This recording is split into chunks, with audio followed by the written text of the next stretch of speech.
Baik, saya ingin ke Bang Johnson di sini. Bang Johnson, kalau Anda melihat di sini apakah ada ketidaksesuaian prosedur hukum yang berlangsung pada saat penulisan BAP di sana atau bagaimana? Apakah ini kan baru muncul disampaikan pada persidangan, tapi kemudian baru muncul sekarang lagi. Apakah ini akan mengubah jalannya kasus atau seperti apa menurut Anda? Yang pertama kan kasus ini sebenarnya sudah diputus dan sudah dieksekusi. Betul. Sudah inkrah. Iya, tapi kalau persoalannya seperti ini menurut saya sejak awal sudah parah ini karena identifikasi pelaku itu loh. Error in persona berarti? Okay. Ya bisa, prosedurnya Pak? Prosedurnya, itu kan ada sidik jari, ada foto dan lain sebagainya kan.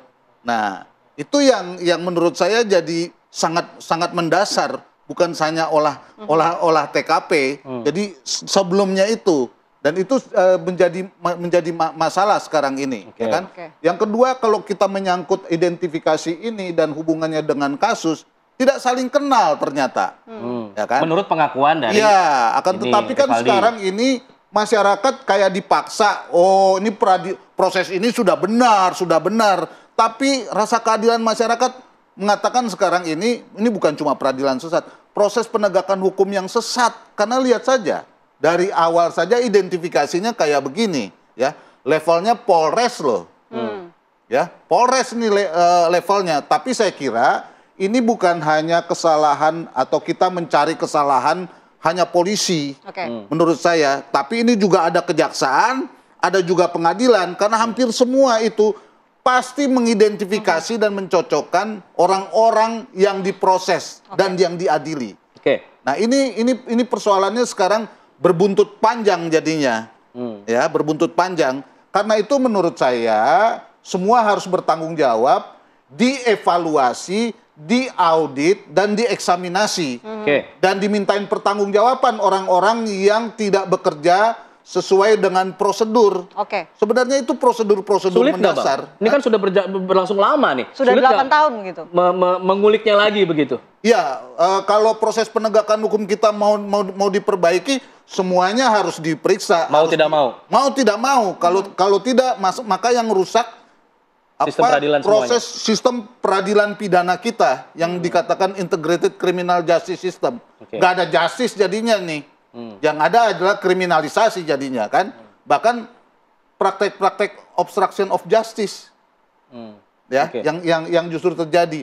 Nah, ini yang tidak boleh. Jadi sini sekali lagi ini bukan mau mencari kesalahan atau menuduh. Ini dalam rangka perbaikan, dan saya kira saya nggak mau pakai istilah belajar, karena kalau pakai belajar, rakyat yang jadi korban. Jadi prinsipnya begini, lebih baik kita membebaskan 1000 orang yang salah daripada menghukum 1 orang yang tidak salah.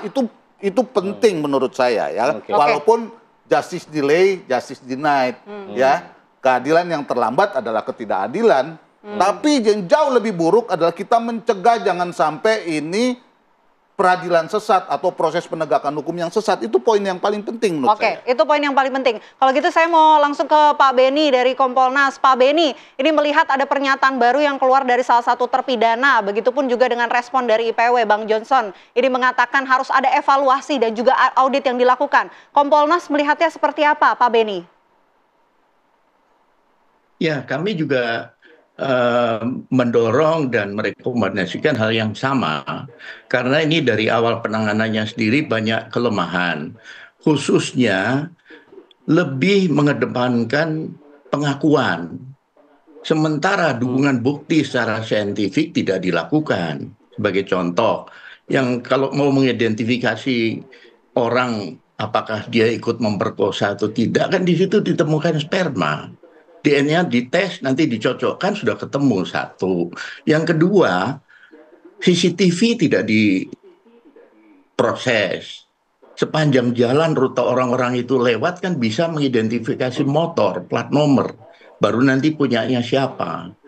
Kemudian sketsa wajah dan sebagainya tidak dibikin. Ini kelemahan di awal. Tapi marilah kita melihat ke depan. Tapi sedikit saya ingin bertanya juga ini, apakah penasihat hukum ketika di BAP tersangka ini didampingi? Dan setelah tidak ada ketidakcocokan atau error in persona, apakah menggugat pra peradilan? Ini kan perlu diuji di awal sebelum berkas ini bergulir ke pengadilan. Nah, kami ingin masuk tahapan sekarang ini. Ini akan ada sesuatu yang signifikan. Karena LPSK sudah merilis. Ada satu orang yang sudah mengajukan perlindungan ke LPSK. Biasanya yang mengajukan perlindungan ini akan memberikan satu kesaksian yang signifikan dan dirinya takut kalau nanti dapat ancaman, maka minta perlindungan. Nah, marilah kita tunggu nanti kesaksian ini. Contoh kasus Subang. Begitu satu orang menjadi justice kolaborator, semua terbongkar.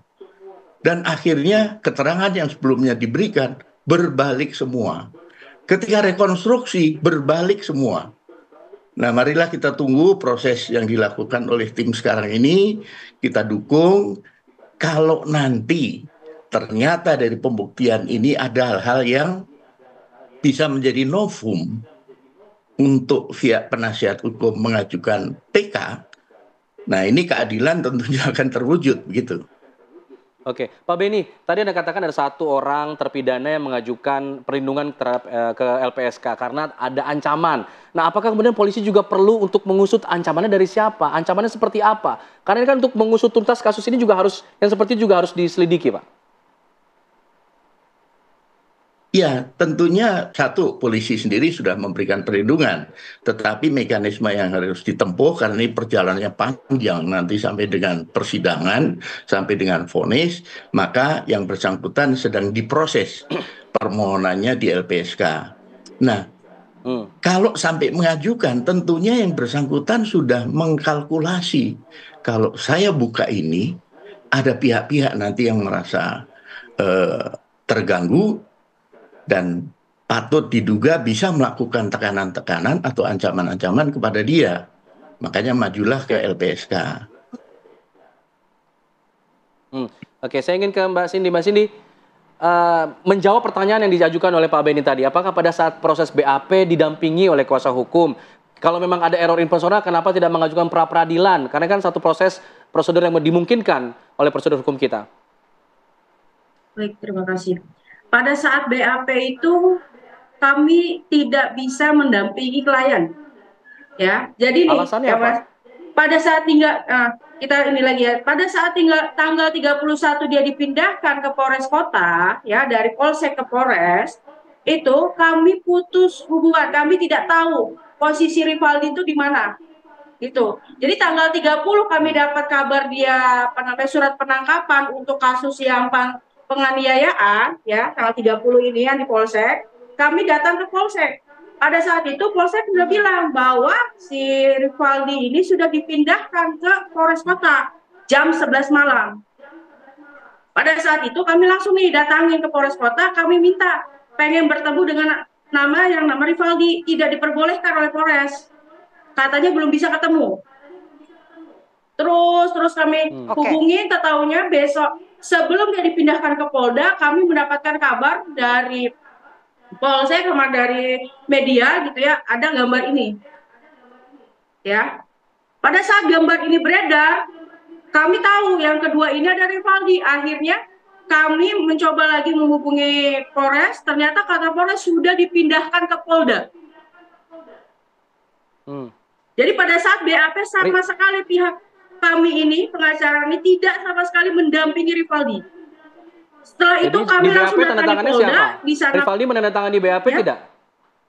Tidak sama sekali. Rivaldi tidak pernah menandatangani BAP. Nih BAP-nya. Di sini tidak ada. Tetapi di sini ada tanda tangan Rivaldi yang berbeda jauh dengan pada saat dia menandatangani surat penahanan untuk penganiayaan yang di Polsek. Berbeda jauh tanda sempat melakukan protes nggak dengan tanda tangan yang tidak dilakukan oleh Rivaldi? Sudah. Di pengadilan pun kami sudah mengajukan itu. Sudah semua, sudah kami lakukan. Upaya apapun dari tim pengacara sudah kami lakukan. Nah, saya lanjut ya, Mbak. Ada komentar mengenai hal ini, ada tidak sebenarnya BAP ditandatangani tidak ditandatangani juga sebenarnya masih bisa diproses begitu kan. Tapi kemudian ada tanda tangan yang diklaim berbeda jauh dengan tanda tangan si tersangka. Nah ini apa yang bisa dilihat dari hal ini? Apakah ada pemalsuan atau bagaimana? Seperti apa, Bang? Gini loh, situasinya sudah memburuk kayak begini. Jangan terus-menerus menyalahkan seolah-olah tidak ada perlawanan dari tersangka maupun pengacaranya dengan menggunakan keranjang yang namanya pra-peradilan. Kita tahu kan dari awal ini udah nggak benar ya, penangkapannya, suratnya apa segala macam udah nggak benar. Padahal kalau mau pra-peradilan kan itu. Dan Bisa. kasusnya loncat-loncat begitu kan, bukan hanya tindak pidananya ya kan. Ya. Sementara pra-peradilan itu kan formil, mungkin sudah dipercepat juga sehingga pokok perkaranya dimajuin ya kan. Kalau saya baca misalnya dakwaannya, ternyata di dakwaan itu si Saka sudah lebih dulu divonis. Nah itu kan berarti kan dipercepat semuanya, ya kan. Nah ini pertanyaannya ada apa? Sementara kalau dilihat dari percepatan ini, identifikasi mengenai pelaku-pelakunya saja banyak bolong-bolong, ya kan? Nah, kalau soal pokok perkara, misalnya saya tanya misalnya ke Cindy, apakah misalnya si Rivaldi ini kan didakwa tadi mengenai soal kekerasan dan sajam. Betul. Apakah sajamnya juga diajukan sebagai barang bukti? Nah, barang bukti itu di kasusnya Rivaldi Atau di atau kasusnya disatukan Vina. dengan ini. Padahal waktu disatukan itu nggak ada bukti mengenai senjata samurai yang pendek maupun yang panjang. Oke. Karena kan di dakwaannya dibilang kan atau dituntutannya ada luka, Ya, iya ada padahal luka tidak dan ada. lain sebagainya. Nah ini kan makin kacau menurut saya. Jadi ini kita penting sekarang ini melindungi semua orang untuk membuat keberanian. Akan tetapi jangan sampai spekulasi. Karena ini kan 3 dunia sudah berkembang, bahkan 4 dunia karena politik juga sudah berkembang. Oke. Ini yang harus menurut saya harus agak hati-hati supaya prosedurnya juga ditempuh dan kita harus mensupport semua petugas terutama kepolisian yang sekarang ini sedang menjalankan tugas dan melakukan eksaminasi dan memintakan pertanggungjawaban seluruh pejabat yang Baik, terlibat sepakat. pada waktu itu. Baik. Itu penting menurut saya. Baik, simpan dulu Bang semangatnya. Nanti Kita di hari- segmen selanjutnya kita akan bahas lagi. Kita minta nanti jawaban dari Mbak Cindy juga terkait pertanyaan dari Bang Johnson tadi. Usai jeda tetap di sini. Di Apa Kabar Indonesia Pagi. Kami kembali saat lagi.